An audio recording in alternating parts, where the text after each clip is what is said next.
ఓం నమ శివాయ. Welcome to Radha's inventory. ఈరోజు కార్తీక పురాణం 10వ అధ్యాయము. యముడు అజామిలుని గత జన్మను వివరించుట. విష్ణుదూతలతో కలిసి ప్రయాణిస్తున్న అజామిలుడు విష్ణు యమదూతలను వాదనలను విన్నాడు. అతని పరిస్థితి అతనికే ఆశ్చర్యాన్ని కలిగించింది. ఆనందాశ్చర్యాలతో ఉక్కిరిబిక్కిరై పోయాడు.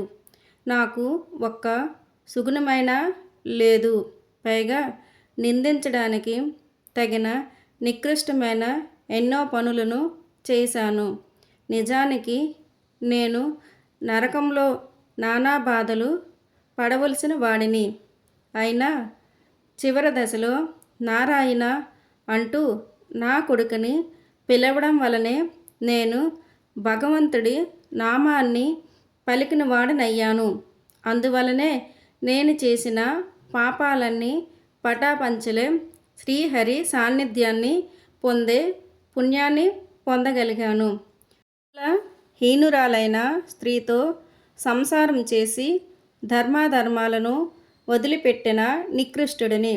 అయినా నా కుమారునికి నారాయణ అని పేరు పెట్టుకోవాలని ఎందుకు అనిపించిందో ఏమో. నాకు ఏదో పూర్వజన్మ సుకృతం వల్ల వైకుంఠనాథుని అన్ని నా కొడుకుకు పెట్టుకోవాలనిపించింది. అదే నారాయణ నామాన్ని పలికించే భాగ్యాన్ని కలిగించింది అనుకుంటూ పరమానందం పడిపోయాడు అని చెప్పాడు వశిష్ఠుడు. అజామిలుని పూర్వజన్మ వృత్తాంతం ఏమిటి, వివరంగా చెప్పండి అని జనకుడు వశిష్ఠ మహర్షిని ప్రశ్నించాడు. విష్ణుదూతలు అజామిలుని తీసుకుని వెళ్ళారు. యమభటులు యముడు దగ్గరకు వెళ్ళి జరిగిందంతా వివరముగాను చెప్పారు. యమధర్మరాజు పరిస్థితిని గ్రహించాడు. శాంతచిత్తుడై, భటులారా, ఎంతటి పాపాత్ముడైనా మరణించే సమయంలో హరిహరులిద్దరిలో ఎవరి నామాన్ని తలుచుకున్నా వారి పాపాలన్నీ హరించుకుపోతాయి. వాళ్ళని రక్షించే అధికారం మనకు ఇక ఉండదు. ఇందులోని అజామిలుడు పూర్వజన్మలో చేసిన పుణ్యాన్ని మనం మర్చిపోలేనిది అంటూ తన భటులకు అజామిలును పూర్వజన్మ గురించి చెప్పటం మొదలుపెట్టాడు. గత జన్మలో అజామిలుడు సౌరాష్ట్ర దేశంలో పూజారి కుటుంబంలో జన్మించాడు. పెరిగి పెద్దవాడై ఆలయంలో అర్చకత్వం నిర్వహిస్తున్నాడు. ఆలయంలో పూజలు అభిషేకాలు చేస్తూ వచ్చిన పూజా ద్రవ్యాలను అపహరించేవాడు. రాను రాను ఆచార వ్యవహారాల వల్ల అశ్రద్ధ ఎక్కువైంది.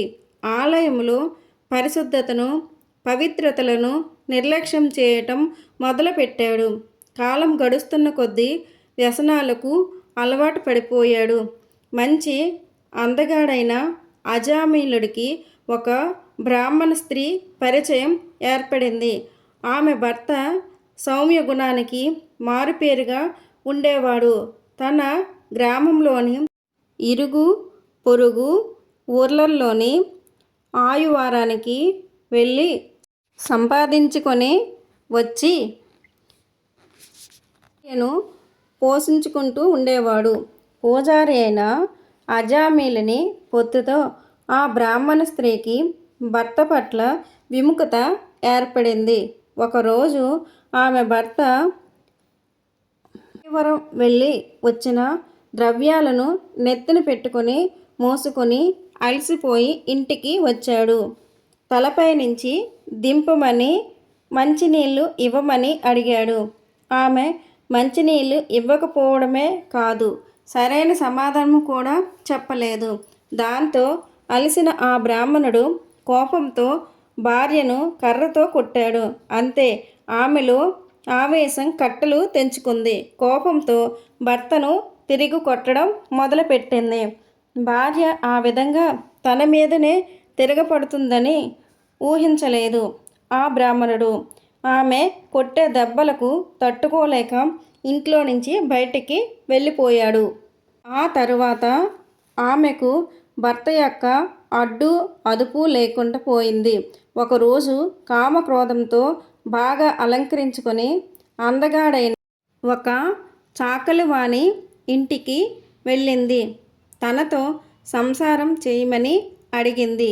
అతడు ఆమె మాటలు విని చాలా ఇబ్బంది పడ్డాడు. నువ్వు బ్రాహ్మణ స్త్రీవి, నీతో సాంగత్యం నేను చేయకూడదు, భర్తకు ద్రోహం చేయడం నీకు తగదు అంటూ మందలించి ఇంటికి తిరిగి వెళ్ళిపోమన్నాడు. అయినా ఆ బ్రాహ్మణ స్త్రీ అతడి మాటలను పట్టించుకోలేదు. అతడి మీదకి పోతుంది. దాంతో ఆ చాకలి ఆమెను కొట్టి అవతలికి పంపించాడు. ఆ అవమానంతో తిరిగి వస్తూ శివాలయానికి వచ్చింది. అక్కడ తన ప్రియుడైన పూజారిని చూసింది. ఆ రాత్రి అతనితో వ్రతక్రీడను జరిపింది. ఆ మరునాడు ఉదయం చాకలివాడు అన్న మాటలు జ్ఞాపకానికి వచ్చాయి. అతడి మాటలను, రాత్రి తాను చేసిన పనిని తలుచుకుని మిక్కిలి కుమిలిపోయింది. ఆమెకు భర్త పట్ల ప్రేమ అభిమానాలు పెళ్లి వెలికినాయి. అతడిని వెదికి ఇంటికి తీసుకువచ్చి అతడిని సేవిస్తూ మిగిలిన జీవితమంతా గడిపింది. మరికొంతకాలం గడిచాక శివాలయం పూజారి మరణించి రౌరనాది నరకాలన్నింటినీ అనుభవించి అజామీలుడికి సత్యనిష్ఠుడికి కుమారుడై జన్మించాడు. ఆ తరువాత విప్రుని భార్య కూడా మరణించి నరక బాధలు అనుభవించి కన్యాకుబ్జ దేశంలో శూద్ర స్త్రీగా పుట్టింది. ఆమె జాతకం మంచిది కాదని తండ్రి ఆమె వల్ల గండం ఉన్నదని చెప్పారు. అప్పుడు తండ్రి ఆమెను తన ఇంటికి దూరంగాను వదిలిపెట్టేశాడు. ఆ పసిబిడ్డను ఒక బ్రాహ్మణుడు తీసుకువచ్చి పెంచి పెద్ద చేశాడు. ఆ కులహీనురాలైన స్త్రీని విప్రుడు స్వీకరించాడు. జన్మ జన్మాంతరాలలో చేసిన పాపాలు భగవన్నామాన్ని తలుచుకోవడంతో తొలగిపోతాయి. కనుకే అజామీలుని నరకానికి వెళ్ళవలసిన స్థితి రాలేదు. జనక మహారాజా శ్రీహరిని స్మరించడం, కీర్తించడం వల్ల, భక్తితో సేవించడం వల్ల పాపాలు నశిస్తాయి. మనస్సుకు స్థిరపరచుకొని ఇతరమైన ఆలోచనలు లేకుండా ఏకాగ్రమైన మనస్సుతో శ్రీహరిని ధ్యానించడం కంటే గొప్ప అదృష్టం మరొకటి ఏది ఉండదు. ముక్తి మోక్షాలు హరినామ స్మరణమే దివ్యమైన సాధనమని వివరించాడు.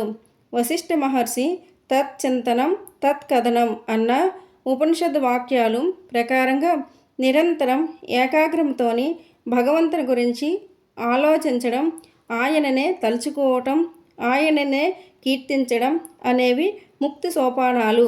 మనసుకు ఏకాగ్రత కుదరడం, భగవంతుని యందు లగ్నమవ్వడం ప్రధానమని సూచిస్తుంది అజామీలుని పూర్వగాథ. 10వ రోజు పారాయణం సమాప్తం. ఓం శ్రీకృష్ణ పరమాత్మనే నమః. భగవద్గీత 12వ అధ్యాయం 7వ శ్లోకం.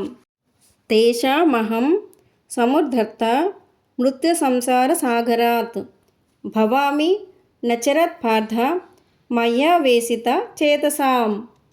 అర్జున, నాయందే లగ్నమనస్కులైన అట్టి పరమభక్తులను నేనే శీఘ్రముగానే మృత్యురూప సంసార సాగరము నుండి ఉద్ధరించెదను. Please like, share, subscribe.